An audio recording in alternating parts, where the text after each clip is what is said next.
Hey guys, welcome back to another Ghost and Glam haunted story. So, in a couple videos back, I had said that I was working a job now, and if I wasn't able to get a video up on a Friday, then it would go up Saturday. So that's what I'm doing right now. I wasn't able to upload Friday because I didn't have the time to film or anything, so that's why this video is up today. But if you are new here, welcome. Every Monday and Friday, or at least I try on Fridays, but every Monday and Friday I sit down and I talk about a haunted, ghost, creepy, out of the ordinary, sometimes a murder story, while I get glam at the same time. So if you're into that sort of vibe, then hit that subscribe button down below and join the spooky fam. Yeah, let's just jump right into this story. Okay, so this story is about the real life Candyman. So the story takes place in Deer Park, Texas, and it starts out with a man named Ronald Clark O'Brien. So he was married to a woman named, it's either Diane or Janine, something weird, I don't know. They had two children. Their names were Timothy and Elizabeth. They were roughly around the same age. Timothy was 8 years old. Ronald was a deacon at the Second Baptist Church that the family attended. He sang in the choir. He was in charge of the local bus program. Like, he just, on paper, seemed like just a well-rounded, nice guy. Well, on October 31st, 1974, that would soon quickly change. It's Halloween. The kids are ready to go out, go trick-or-treating. They're super excited. So Ronald, being the good dad he was, says, hey, I'll take the kids out. We'll have a good time. So him and his two kids went out trick-or-treating. They also invited his neighbor and his two kids along for the night as well. So the kids are going house to house. They're having a good time. And then they get to this one house and there's no answer there. The kids are just kind of like waiting around. It's dark. There's no lights on. So they kind of just get impatient and antsy, as kids do. And they just decide to run to the next house and try that one. Well, for some reason, Ronald decides, hey, I'm going to stay behind. I'll catch up with you guys in a minute. So he does. He ends up catching up with them just a few moments later. And he had pixie sticks in his hand. He had 5 21-inch long pixie sticks. Like, these things were freaking massive. So the kids went wild, like, woo, pixie sticks. Hell yeah, right? Just a stick full of sugar. Same. So he gives each one of his kids a pixie stick, and then he gives each one of his neighbor's kids a pixie stick too. But that night it was raining, so they kind of had to cut their trick-or-treating a little bit short. So they decided to just start going home, and on their way home they actually ran into a 10-year-old boy that recognized Ronald from the church.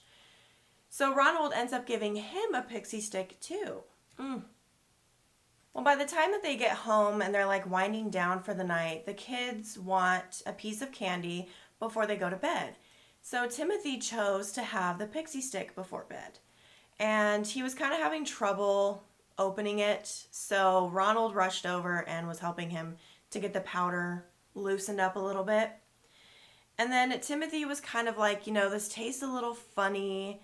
It's kind of bitter, but I'm going to eat it anyway because I'm a kid. Like, it's what they do. So Ronald goes and gets him a glass of Kool-Aid to wash it down and get rid of the nasty taste in his mouth. And then that's kind of where everything starts going downhill. Immediately after Timothy ate the pixie stick, he started complaining that his stomach was hurting. And he ended up running to the bathroom where he would vomit uncontrollably and convulse like crazy. And Ronald, being the good dad he was, claimed that he was holding Timothy while he was getting sick, and then all of a sudden he just sort of went limp. So of course they start panicking and they're like, oh my god, we need to get him to the freaking hospital before something happens. Well, sadly, before they even reached the hospital, Timothy died less than an hour after eating the candy. Keep in mind, he was only 8 years old. He was just a child. Well, word of what happened to Timothy got out around town, and of course parents started freaking out. They were like really scared for their children's lives, They thought somebody was out here poisoning Halloween candy. So they actually ended up taking all of their kids' candy to the police station to turn it in and get tested.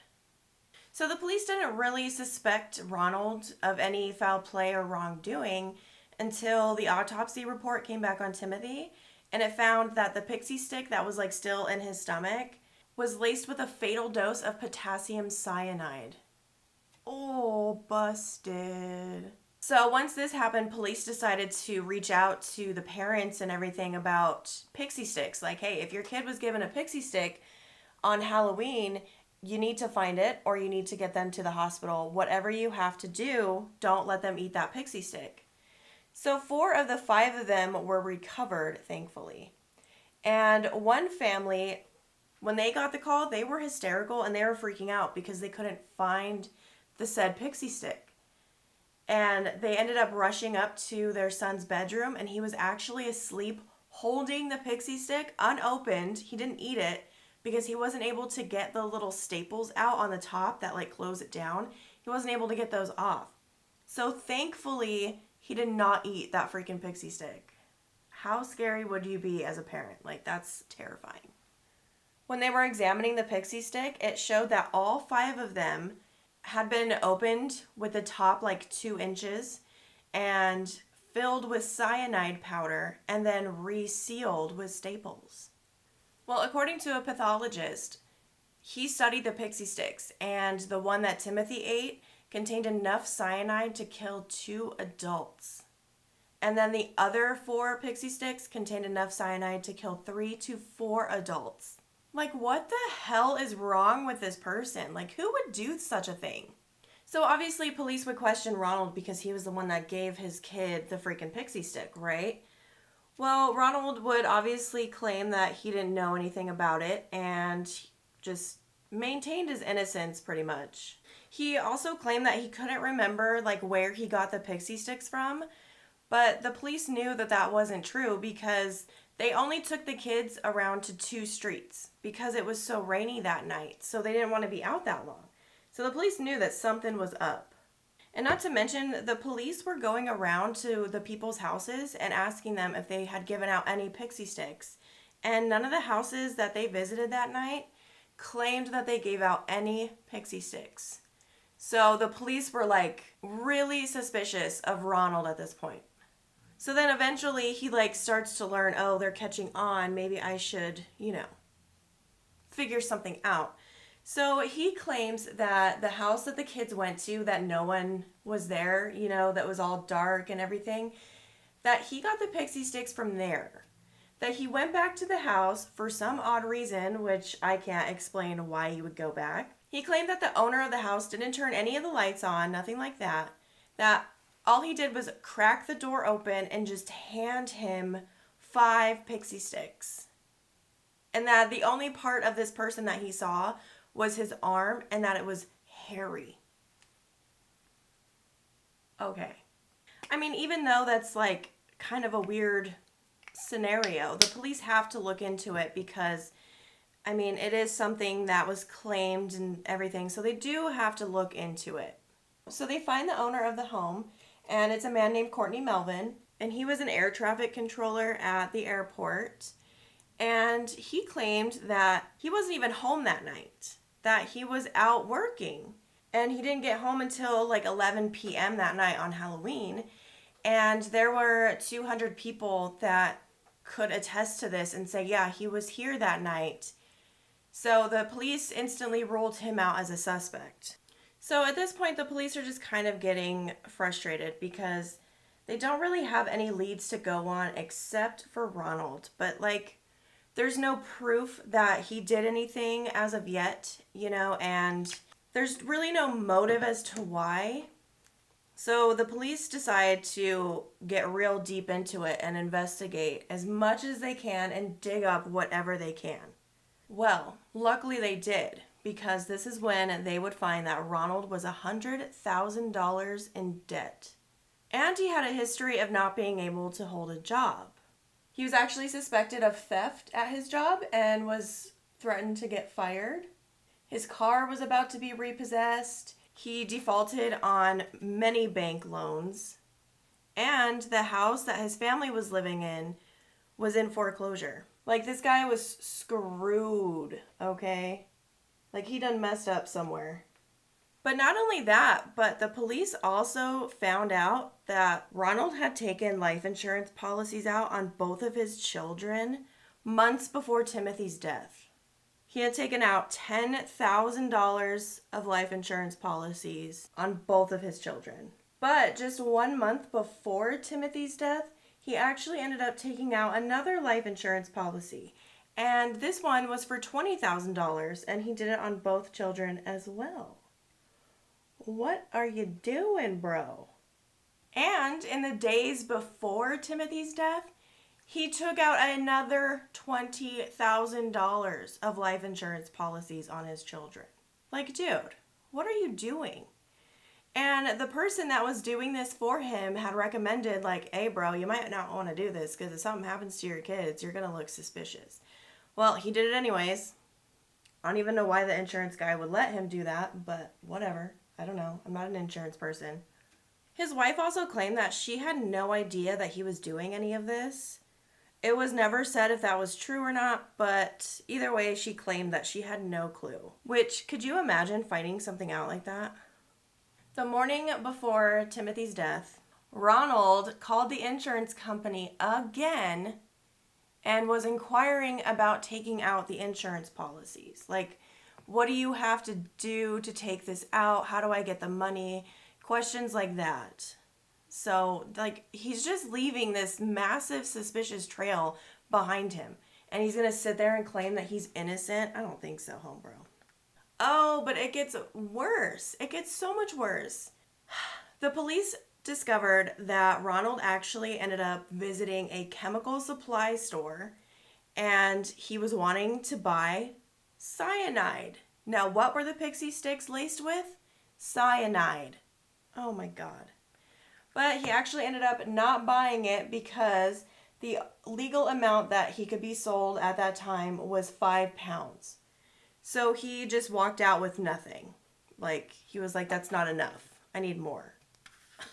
So here's what the police think so far. They really, really suspect him of killing Timothy, obviously. And the motive behind it is he took out the life insurance policies against his kids to pay for his debt and everything that he was kind of stuck in, you know. And the reason that he gave pixie sticks to other kids was to make it look like he didn't do this crime.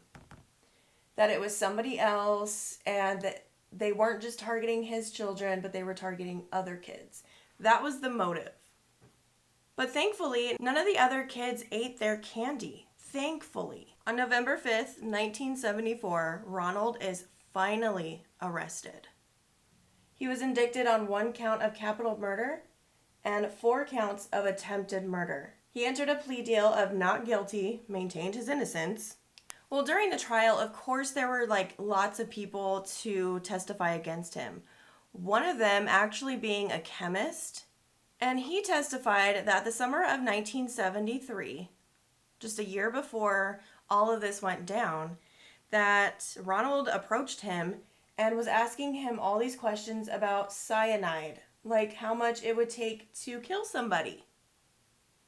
A chemical supply salesman, probably the one from the store that he went to, also testified that Ronald was asking him how to even purchase cyanide.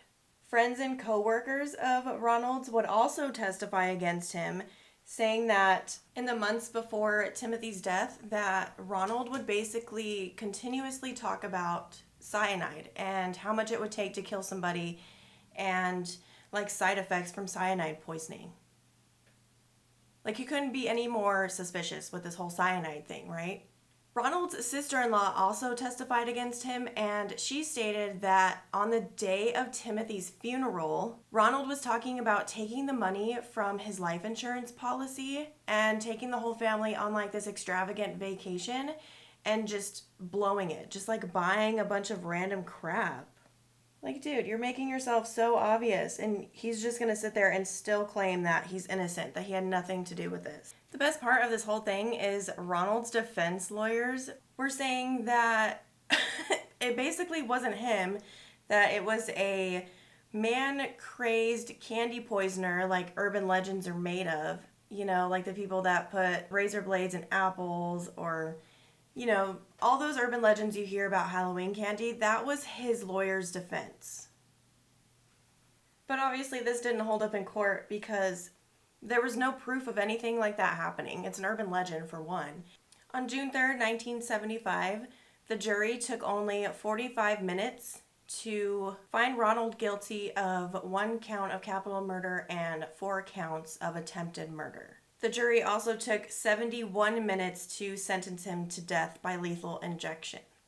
On March 31st, 1984, Ronald Clark O'Brien was executed, and in his final statement, he still maintained his innocence and claimed that he would forgive everyone that was involved in his execution and in his trial and everything like that. He said that he would forgive them and God bless them.